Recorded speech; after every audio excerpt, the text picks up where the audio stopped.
तपाईँ अहिले हेर्नु हुँदै हुनुहुन्छ एलोरा गुफा नम्बर 14, जसलाई यहाँका मानिसहरूले रावणकी खाई भनेर पनि बोलाउँछन्। कहिलेकाहीँ हामीले सुनेको कथा हुन्छ रावणले कैलाश पर्वत उठाउन खोजेको।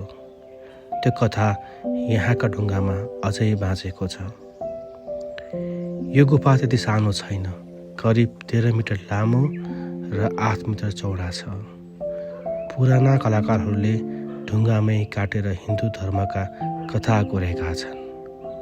यी मूर्तिहरू हेर्दा लाग्छ समय थामिएको छ। यहाँ एउटा विशेष कुरा छ, सप्त मातृका, 7 आमा देवीहरूको मूर्ति। हाम्रो संस्कृतिले हजारौं वर्ष अगाडि नै नारीलाई शक्ति र सम्मान दिएको रहेछ।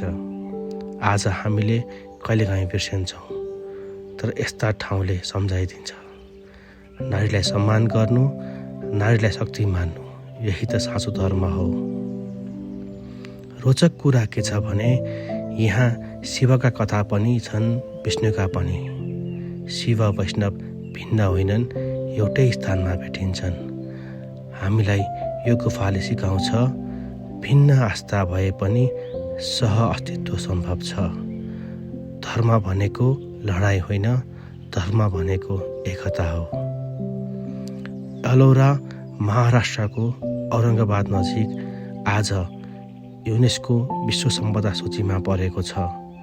तर यो केवल पर्यटक स्थल मात्र होइन, यो त हामीलाई पुरानो पुस्ताले दिएको एउटा सन्देश हो, भक्ति, शक्ति र सामञ्जस्य।